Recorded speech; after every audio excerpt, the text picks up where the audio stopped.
Good afternoon, everyone.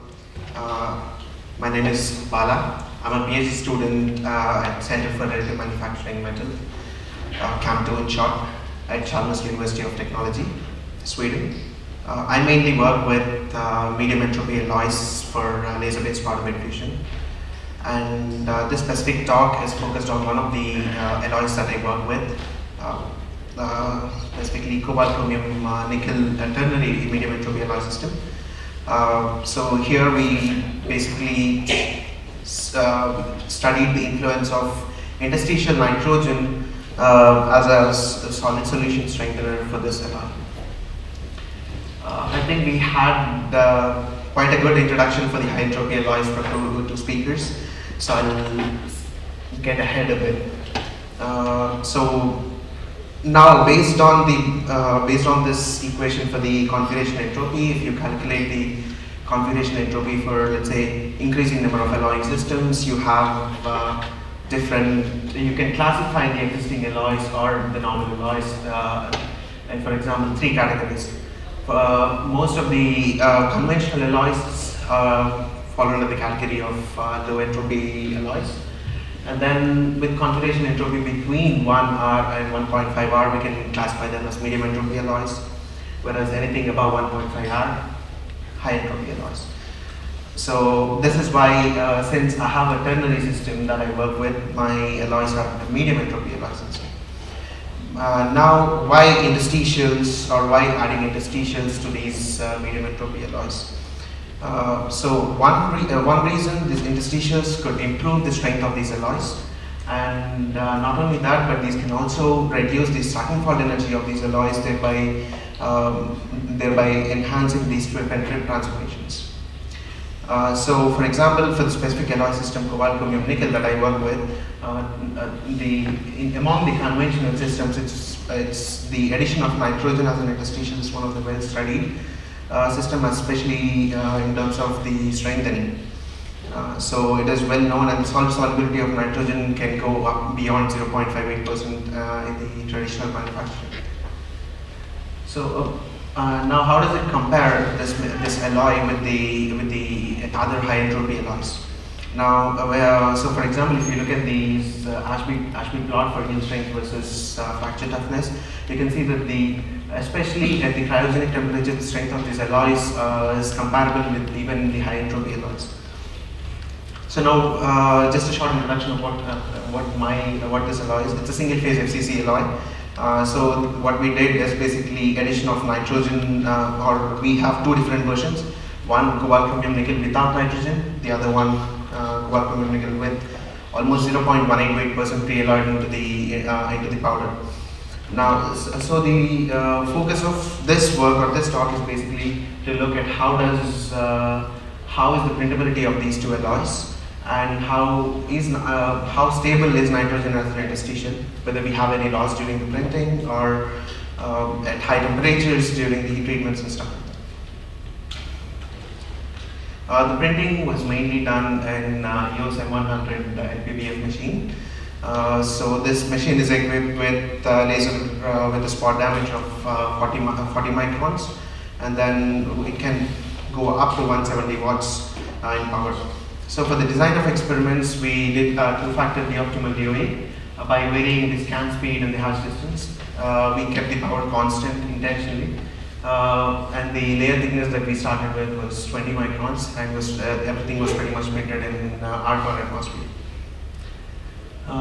When we looked at the densification plots based on the DOAs that we did for both these alloys, so we pretty much performed both a similar DOA for both these alloys.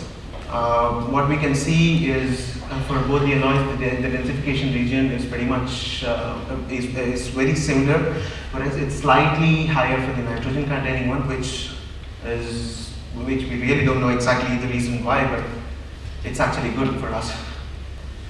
So when we looked at the as-painted microstructures in these alloys, so first we tried to etch these materials to see how does the solidification structure look like and stuff like that. So we saw in the building direction, we saw a mixture of equiax and columnar cellular structures, basically showing the influence of not only the scan rotation but also the disruption in the thermal gradients during the printing process. Apart from that, among these two, there is not much difference. Both just undergo cellular solidification structure. And when we did some child simulations, solidification simulations on these alloys for the material without nitrogen, we noticed that the chromium segregates, whereas the chromium segregates for this. Whereas for the material that contains nitrogen, along with chromium, we also observed that the nitrogen is also known to segregate, or is predicted to segregate. So this put us we had a question now. Does this mean this chromium will form nitrides? So we wanted to see if it forms nitrides or not. So we wanted to do some heat treatments, especially in the temperatures predicted, for example, between 800 and 1200 degrees. So first, we also looked at the kinetics of this precipitation, and when we looked at the kinetics, it's predicted again between 800 and 1200. The kinetics are faster, and the kinetics as such increase with increasing the temperature. So first we started with very short-term heat treatments, just up to 30 minutes, isothermal heat treatments between 800, 900, 1000, and up to 1200. So for both cobalt, chromium, nickel with and without nitrogen, the microstructures are pretty similar. So I'm just going to show you the results of nickel with nitrogen for now.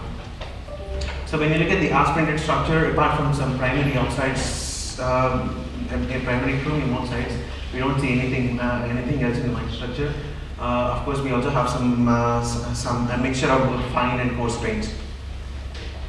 When we looked at the heat treatments after 800 degrees for 30 minutes, we noticed the precipitation of particles happening across what looked like the cellular structures. So upon further increasing the heat treatment temperature, apart from coarsening of these particles, nothing much happens. And after 1200 degrees, the material fully recrystallizes, and we also observe these coarsened particles of 3 different types.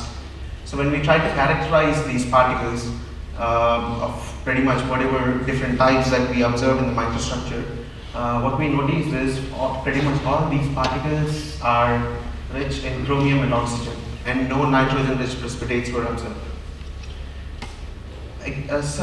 But the calculations predicted that this nitrogen could be lost in the form of chromium nitride.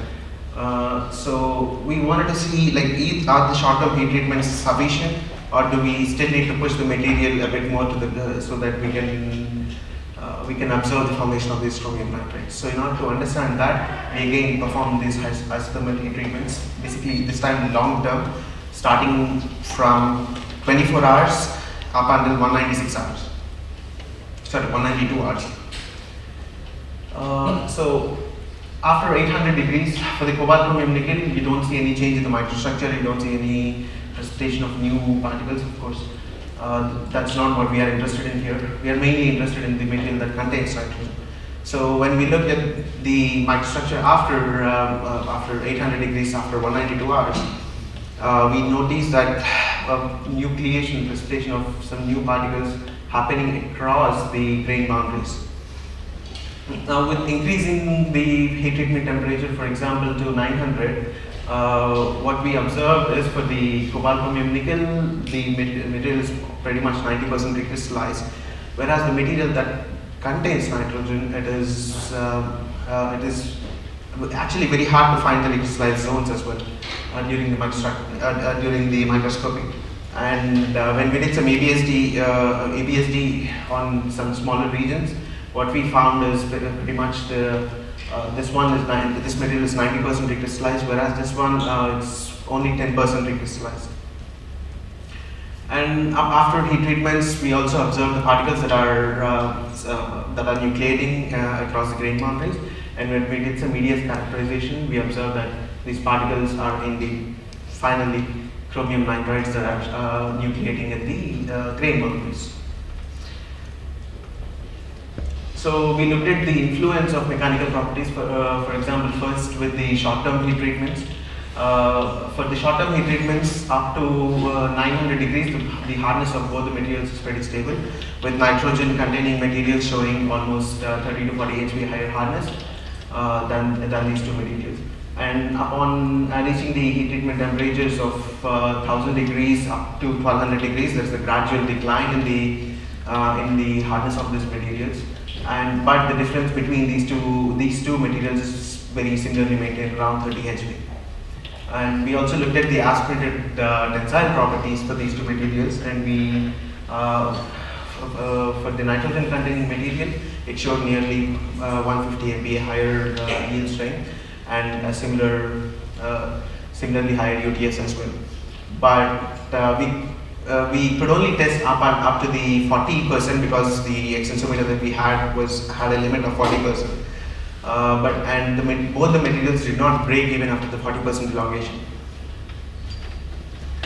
Now, comparing the short-term heat treatments and the long-term heat treatments, the influence of hardness of the heat treatments.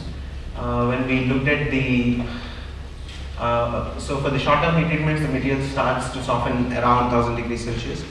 Now, when we looked at the long-term heat treatment influence, we can see that for pretty much at 800, after heat treatments at 800, the hardness is quite stable, just with 10 HV drop, but still within standard deviation. Now after 900 degrees Celsius, the material without nitrogen starts to soften a bit more, and then after heat treating for, let's say, 96 hours, it pretty much loses a lot of its hardness. Whereas for the material that contains nitrogen, you can see that the hardness is quite stable even after the heat treatments at 900 degrees Celsius, which also proves that the recrystallization is being inhibited in the nitrogen containing alloys. So just to summarize what I said so far, both these materials showed a very cellular solidification structure, and we wanted to see how far the nitrogen is stable and how we can actually push this material or the interstitial stability of this material. And so we planned heat treatments both short and long term. In short term, we did not observe any loss in the nitrogen, whereas in the long term heat treatment, we finally observed the formation of these chromium nitrides, but only after heat treating them at 800 degrees for like 96 hours or 192 hours. And then upon increasing the temperature and time, basically we observed the coarsening of these precipitates. And for the nitrogen containing material, the recrystallization seemed to be inhibited, which also explains the stability in the hardness even after 900 degrees Celsius. So just an outlook for what we planned for this material. We still need to do a bit more detailed microstructural analysis at all the steps of the heat treatments that we perform in order to understand how does the nucleation kinetics of the CR2M basically is influenced by the time scale as well. And we also want to understand the contribution of the nitrogen as an interstitial in these aspirated alloys. And we also need to test for example, perform tensile tests on these heat treated samples to see how much loss in the yield strength and the UTS, and also how does it influence the ductility of these materials as